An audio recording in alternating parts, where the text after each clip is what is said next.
आणि गावासाठी 31 जुलै हा दिवस केवळ तारीख नव्हे तो इतिहास ठरला. गावकऱ्यांच्या हृदयात घर करणाऱ्या आपल्या मातीशी जुळलेल्या केंद्रीय माजी आरोग्य राज्यमंत्री डॉक्टर भारतीताई पवार यांच्या हस्ते नव्या ग्रामपंचायत कार्यालयाचा लोकार्पण सोहळा थाटात जल्लोषात आणि गावकऱ्यांच्या निखळ प्रेमात पार पडला. कार्यक्रमाचे सूत्रसंचालन मयूर देवरे यांनी केले तर ग्रामपंचायत सरपंच, उपसरपंच व सदस्यांनी सर्व उपस्थित पाहुण्यांचे मनपूर्वक स्वागत केले. उपसरपंच व सदस्यांनी विकास कामांचा आढावा वाचत गावांच्या हितासाठी डॉक्टर पवार यांनी केलेल्या योगदानाचे कौतुक केले. उपसरपंच यांनी देखील ग्रामस्थांपुढे एक कामांचे सविस्तर वाचून करून कृतीशील नेतृत्वाची साक्ष दिली. गावात सणांसारखे वातावरण होते.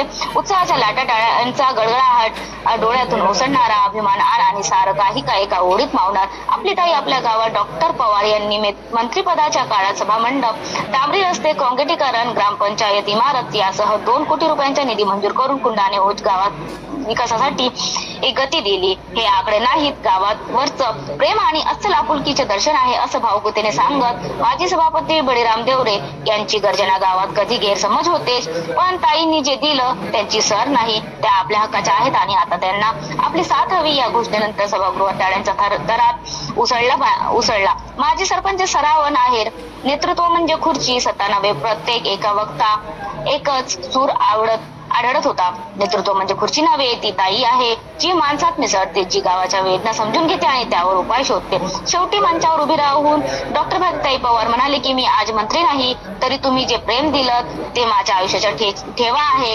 ही इमारत तुमच्यासाठी आहे आणि मी माझ्या गावासाठी निधी आणत राहणार, कारण मी ही माझी जबाबदारी आहे, राजकारण नव्हे. कार्यक्रम संपताच तरुणाईने डॉक्टर भारतीताई भोवती गराडा घातला. सेल्फीसाठी झुंबड, सोशल मीडियावर उत्स्फूर्ती.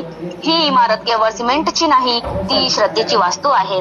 या लोकार्पणाने केवळ एक इमारत उभी राहिली नाही, तर गावाचा आत्मविश्वास दुणावला, एकात्मतेची जाणीव उजळली आणि ताईवरील श्रद्धेची नवीन मदत होईल. मी सगळ्यांचे मनपूर्वक इथे अभिनंदन करते, ज्यांनी सगळ्यांनी मदत केली या शुभ कार्याला, या चांगल्या वास्तूला, त्यांचं सगळ्यांचं मनपूर्वक आभारही मानते. आणि येणाऱ्या काळात आपल्या गावात अजून काय करायचंय त्याचा एक चांगला रोडमॅप तयार करा. 2047चा भारत जर विकसित भारत म्हणून पुढे न्यायचा आहे तर देशाचे पंतप्रधान, राज्याचे मुख्यमंत्री याचाही आढावा आलेख आतापासून तयार करा. ही पुढची पिढी फार हुशार आहे. आता AI टेक्निक आली आहे, आर्टिफिशियल इंटेलिजन्स. AI ला दिलं उत्तर ग्रामपंचायतला काय लागणार आहे तर ते तुमच्या आधी तुम्हालाच शिकवायचे काय लागणार आहे, किती लोक, किती पाणी, किती शेतीची काय व्यवस्था, हे सगळ्या टेक्नॉलॉजी सुद्धा वापरा, त्याचा चांगला वापर करा. आणि सर्व काही सन्माननीय मान्यवर, उशीर खूप झालेला आहे, मी फार वेळ बोलत नाही, परंतु मला फार आनंद झाला की इथे आल्यावर बघा दोन्ही बाजूला अशा वास्तू उभ्या आहेत आणि आपण मध्ये आहोत. एकीकडे धर्माचं रक्षण करणारं पवित्र मंदिर आहे तर दुसरीकडे लोकशाहीला बळकट करणारं पवित्र मंदिर आहे. अशा या दोन्ही मंदिरांच्या ऊर्जेमध्ये आपल्याला काम करायचं. आणि आता सगळ्यांनी सांगितलं, नंदी रविभाऊ तुम्ही सगळ्यांनी सांगितलं, कैलासवासी A.T. पवार साहेबांनी कायमच शिकवलं, काम करत राहायचं. जे काम आपल्याला शक्य आहे ते सगळं करत राहायचं, विचार करायचा नाही. आणि अटलजींचं मी बरंच वाचन केलं, त्याच्यात त्यांची ती एक लाईन मला फार आवडते, त्या हार में, त्या जीत में, किंचित नहीं भयभीत में, संघर्ष के पथ पर ये भी सही वो भी सही. संघर्ष नसतो राजकारणात, काही सोपं सगळं नसतं. BDO साहेब इथे बसले, त्यांचे अधिकारी बसले, आरोग्याचे बसले, सगळे अधिकारी, त्यांच्यासाठी जरा जोरदार टाळ्यांनी आपण त्यांचे धन्यवाद देऊ.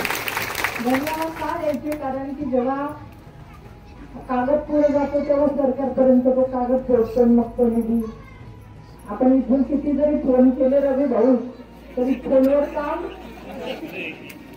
ते कागद यात्रा नसते ती है ना. यात्रा इथून सुरुवात गावातून, मग BDO ऑफिस, मग ZP, मग मंत्रालय, असे ती यात्रा. त्या यात्रामधले त्यांचे सगळ्यांचे सहकार्य आपल्याला मिळतात. आणि मी वारंवार सांगत असते, अधिकारी चांगले सहकार्य करत असले की तिथले कामं फारसे अडत नाही. आणि माझा दिल्लीतला अनुभव आहे. कोरोनाच्या संकट काळात जे काय काम उभं राहिलं सगळ्याच देशाने बघितले की प्रत्येक जण आपापल्या परीने काम करत होता. गावातली सगळी मंडळी गावाचं रक्षण करत होती. जिल्ह्यात राज्यात सगळे शासन प्रशासन लोक सगळ्यांनी मिळून एक उदाहरण दिलं आणि हे उदाहरण आपण तर जगाने बघितलं. जगाने असं उदाहरण बघितलं की बदललेला भारत आज बघितला. हा भारत की त्या भारताने 200 कोटी वॅक्सिनेशन करून एक रेकॉर्ड दिला आणि तो बदललेला भारत आम्ही बघितला. या भारताची ऊर्जा वाढवायची आहे, पुढे न्यायची आहे, तर तुमची कार्यशक्ती लागली पाहिजे. आज या मंदिरातून मला सांगितलं आल्या आपल्या सगळ्या सरपंच सदस्य सगळ्यांनी सांगितलं की काही आम्ही याच्यासाठी कुठलीही वेगळी शासकीय मदत घेतलेली नाही. हे प्रत्येकाच्या घरातनं आलेल्या कष्टाच्या पैशातनं उभं राहिलेलं मंदिर आहे. हे खरं मंदिर मी म्हणते असं प्रत्येक गावाने उभं केलं पाहिजे. धर्माचं रक्षण व्हावं, संस्कृती परंपरा टिकली पाहिजे हे बोलण्यापर्यंत नाही तर प्रत्यक्ष कृतीतून आज तुंगाण्याच्या औटीच्या परिसरातल्या ग्रामस्थांनी दाखवून दिलं. याचा मला प्रचंड आनंद आहे. आणि अशा पद्धतीचं काम ही शक्ती आहे. ही शक्ती आहे तर बाबा मारुतीचं मंदिर असतंच. गावना मारुतीला पहिले जावं पण ना. हा गावना मेले. लग्न ठरलं तर पहिलं दर्शन नवरदेव निघेल का मारुतीला विचारावं लागेल. म्हणजे ही परंपरा नुसती परंपरा नाही तर त्याच्या मागे कथा पण तेवढीच आहे. ती कथा काय सांगते? अशी कथा आहे की शक्तीचं आणि भक्तीचं प्रतीक आहे हनुमान. श्रीरामासाठी समुद्र पार करून विजय प्राप्त करून देण्यासाठी निघालेले हनुमान आले. मला असं वाटतं की ही कथा सुद्धा पुढच्या पिढीला कळू शकते. 3 दिवसाचा कार्यक्रम तुम्ही गावकऱ्यांनी घेतला. मी मनापासून अभिनंदन करते की धार्मिक कार्यक्रम झाले तर पुढच्या पिढीला कळेल.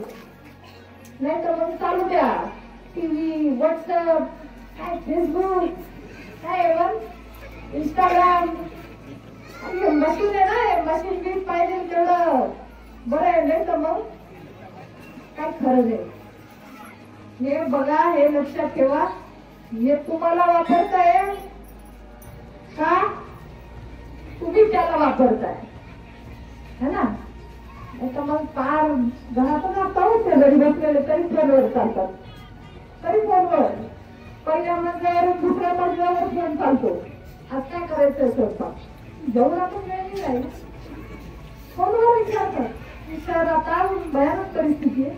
ग्रामीण लाईट वारं येत आहे. पण सगळ्या माऊल्यांना माझी विनंती आहे, मुलांवर संस्कार करायची जबाबदारी आई म्हणून नक्कीच असते. मुलांना सांभाळायचंय नुसतं घरा परिवाराला नाही तर या देशाच्या सेवेसाठी प्रत्येक पोरगा पोरगी तयार करायची जबाबदारी आपल्या माथेवर आहे. आणि ते आपलं कर्तव्य आहे. कर्तव्य आता कुठेतरी मागे झाले का हा पण विचार करा. आज इथे पोलीस अधिकारी बसले, प्रशासनाचे अधिकारी बसले. वर्षाच्या तुमच्याकडे किती भानगडी येत असतील ना, फोनवरून डिव्होर्स व्हायला लागले. आजकालच्या पिढीला कळत नाहीये नेमकं काय चाललंय. आजकालची पिढी विचार इतका वेगात आहे की थोडासा विचार करायला पण वेळ देत की याचे परिणाम काय होणार आहे. बघा, कुटुंब व्यवस्था चांगली राहील तर चांगलं घडेल. बरोबर. कुटुंब ढासळलं तर सगळं डिस्टर्ब झालं तर कुटुंब. पूर्वीच्या काळात बघा सगळे एकत्र असायचे. आता ठीक आहे, नोकरी आहे, काही कारणानिमित्त तुम्ही प्रवासात असता, दुसऱ्या ठिकाणी असता. पण आपल्या गावाला जसं या मारुतीला आज तुम्ही गावाचा प्रतिनिधी म्हणून इथे आपलं रक्षण करता म्हणून मंदिर केलं तसं घरात